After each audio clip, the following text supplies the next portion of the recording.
Believe it or not, when I was in college, I knew absolutely nothing when it came to personal finance, and I had not really started investing. I didn't have a retirement investing account, and I thought that if I truly wanted to be financially successful, I just needed to focus on making as much money as possible. Now, I was fortunate enough to have figured out a lot of the ins and outs of personal finance shortly after I graduated from college, and I was able to adopt some financial habits that allowed me to build and grow my stock investment portfolio up to $144,000 when I was just 24 years old, which was about 3 years after I had started working full time. And if you came here to get my expertise on how I gamed the stock market to get to this point, then this might not be the video for you because the steps that I took were actually very practical and very easy to understand. And while I feel fortunate that I was able to figure out my finances early on in life, I would have loved for someone to walk me through how they manage their finances and how they invest while I was in college, as that would have saved me a lot of time later on and it would have allowed me to get started on some of these things even earlier. So again, for this video, I'm going to go over how I achieved a stock portfolio of $144,000 at just age 24, in hopes that this video might help someone who is just getting started. And keep in mind that this video is looking back a few years. I am now 27 and will keep making content related to my personal finances and building wealth. So make sure you hit that subscribe button so that you can stay up to date on all of my latest videos. We are trying to get to 400 subscribers, so I would really appreciate it. Thanks. But moving on, just to get ahead of some of the comments that I'm expecting to see on this video, I just want to add a couple disclaimers beforehand. And disclaimer number one, I am married and we do have shared finances. And I totally recognize that having a dual income is a major cheat code when it comes to investing and building wealth. So if you're single, I think you can still learn a lot from my wealth building journey, but just make sure you don't get too discouraged when we go over the numbers, because the truth is that I have had double the income to help build up our asset base. So I just want to acknowledge that that has been a huge advantage and you should keep that in mind throughout this video. Also, since I do this YouTube channel alone, I may refer to this as my investment portfolio or my process, but I just want to call out that everything is ours and we have both worked very hard to get to this point as partners. And the second disclaimer I want to add is that this video is not to brag or to show off. In fact, I've put off making a video like this for a long time. The point of this video is, again, to share my personal experience because I love hearing about how other people invest, how they manage their money, because that's ultimately how I learn myself. So I hope I share something in this video that is hopefully helpful. All right, number three, I just have to add the disclaimer that I am not a financial advisor and this is not investment advice. I'm just sharing my journey and my experiences. But before you ever invest in anything, make sure you do your own research, and if needed, make sure you talk to a certified financial advisor.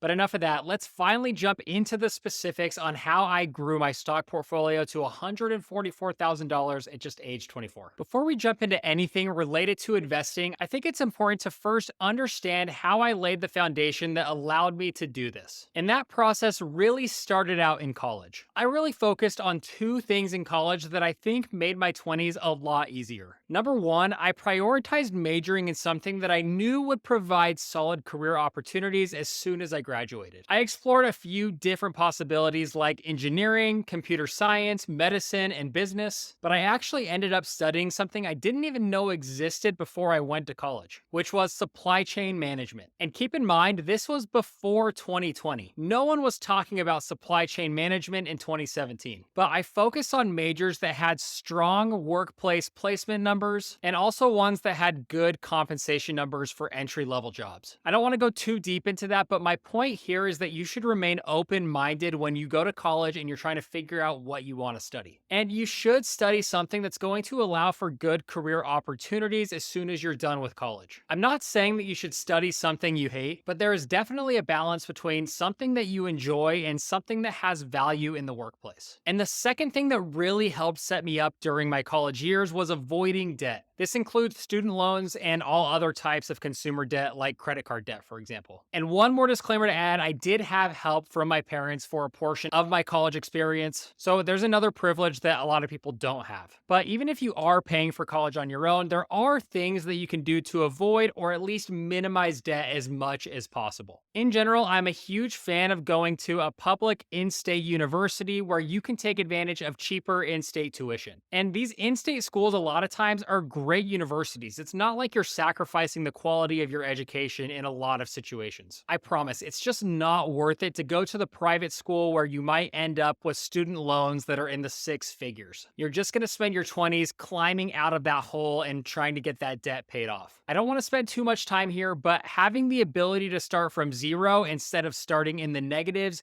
is a huge advantage when you are starting your early wealth building journey. And if you're getting out of debt, it also means that you're not going to be able to take advantage of some of the best years of your life for compound interest. The next thing you need to do is to make sure that you hit that subscribe button. Again, it really helps out the channel and I would really appreciate it. So thanks. But now we can get to the good stuff and go over exactly how I was able to build up my stock portfolio. Again, like I mentioned, I was able to do this by adopting a few really simple financial habits that I developed and mastered along the way. And the first investing step that I took as soon as I joined the workforce was contribute 15% of my income towards my 401k. And I also had an employer match of roughly 5%. And my wife did the same. It was something that literally took 5 minutes to set up, and I will be eternally grateful that I did it. It was a small step to take, but in a little less than 3 years, my wife and I would find ourselves with a little over $70,000 invested in our 401ks. And the majority of that was invested in target date retirement funds. If you're not familiar, target date retirement funds are investment funds that will automatically adjust your investment risk the closer you get to retirement. But if you invested in a target date retirement fund in your 20s, at first, most, if not all of your investments are going to be in diversified stocks, which are great investments, but they're a little more volatile. But as you age and get closer to retirement, that fund will automatically start to shift a percentage of those stocks over to bonds, which are typically viewed as safer and less volatile. Target date retirement funds are a great tool if you just want to invest your money up front and then never think about it again. Like I said, it automatically manages your asset allocation so that you don't have to worry about what your money is actually invested in. For some people, that's great. Actually, for most people, I would say that's awesome. For others, they like to have a little more control over what they're invested in. But I have typically stuck with target date retirement funds when it comes to my 401k. And I tend to branch out into various index funds when it comes to other investment accounts. But more on that later. The thing I want to point out here is that I did not do anything complex. It literally took minutes to set up, and it has continued to build a strong financial support in my life because I no longer worry what we're going to do when we're at the stage that we're no longer working. Okay, similar to 401k investing, another thing that we decided to do was to max out our Roth IRAs every year. Now, I wish this was something that I started as soon as I graduated from college, but remember, learning about personal finances is a process, and I didn't really start that process until I had graduated. So I didn't actually start maxing out a Roth IRA until 2 years after college graduation. So I still started fairly early, but this is one of the things that I would have loved to have known more about while I was going to school. That being said, at this point, we had a couple of years to invest in our IRAs, totaling investments of roughly $23,000. Since I had a little more control about where we actually invested our money in the Roth IRAs, I decided to invest in low-cost index fund ETFs. Here are the primary 3 that I invest in for retirement purposes. And again, just remember that this is in no way financial advice. This is just what I do personally. And the first and probably my favorite ETF is VOO, which is Vanguard's ETF that tracks the performance of the S&P 500. If you're not familiar with what the S&P 500 is, it's essentially made up of 500 of the largest publicly traded companies in the United States. So it's a good way to track a big group of the top companies that you know and are familiar with. Over the last 10 years, this ETF has had an average annual performance of almost 13%, and the best part, the expenses on it are super low at just 0.03%, which is basically nothing. You want to always pick index funds with the least amount of expenses possible because that's just going to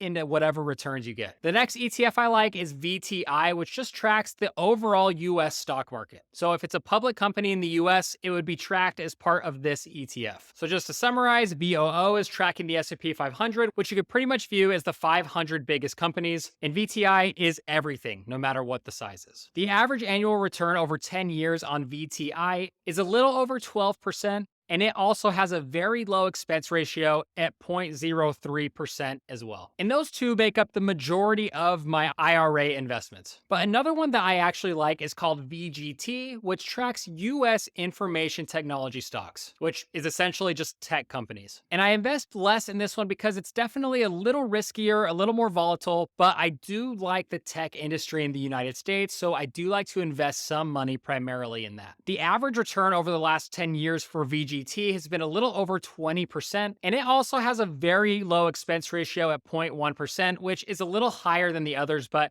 it's still very low in the grand scheme of things. But I just share that information to give you a little insight on what I actually like to invest in. It's not comprehensive. There's a few other smaller things in there, but those are the primary 3 index funds that I like. So let's go back and let's start adding things up. So far, we've gone over where my 401k investments were at age 24, and we've also discussed the Roth IRAs, which brings us to total investments of a little over $93,000. All right, the last tax-advantaged account that I used at this stage in my life was the HSA, and we had also started maxing those out every year at this stage. If you're not familiar with the HSA, it stands for Health Savings Account, and the HSA does have the opportunity for you to put in pre-tax money, invest it, and withdraw it completely tax-free for qualified medical expenses. It'll take too long to fully cover the benefits of the HSA in this video, so make sure you look into it if you have not already. Like I mentioned, we started maxing these out at the same time we started maxing out our Roth IRAs. So at age 24, we had roughly $7,000 invested in just HSAs. And at this point, I was just getting started, but nowadays, this is one of my favorite ways to invest money because of the tax incentives that I just briefly mentioned. As for the actual investments made in here, it is very similar to what I invest in for the Roth IRA, which again is primarily low-cost index funds. And if we add this into our calculation, that brings our total investments up to a little over $100,000. And that brings us to the last part of the video, which is just regular taxable investments and crypto. For my regular taxable investments, I pretty much just have a regular brokerage account, and most of my investments in there are made up of index funds again. I really love index funds. If you've watched any of the channel before, you already know that. But I do have some single stock investments in there just for fun. I don't typically recommend buying single stocks because it's been statistically proven that the average person would just be better off buying index funds. But it's okay to have a small percentage of your portfolio for single stocks if that's something that you want to do for fun. And that's what I do. The total amount in my brokerage account at age 24 was roughly $38,000. I also had a crypto trading account with roughly $4,800 in it that was primarily made up of Bitcoin and Ethereum. And any crypto investment I ever make, even now, is always just for fun because crypto is so risky, it's so volatile. So I always make sure it makes up a very small percentage of my net worth. But anyway, if we add both the taxable brokerage and the crypto trading account to my total investments, that brings my total stock portfolio at age 24 up to $144,000. But anyway, I hope this video shows you that it's really not that complicated to start investing and to start building a good chunk of wealth. Again, I definitely recognize that I've had privileges and benefits along the way that not everybody has, but I also like to think that I took the time to learn more about personal finance, about investing, and that I was able to adopt a few habits that truly allowed me to start early on the process of building wealth. But anyway, that's going to do it for this video. Let me know down in the comments what you thought. Did you like this video? Did you dislike this video? Again, make sure to hit that like button, make sure to subscribe to the channel, and we'll see you in the next one. Thanks.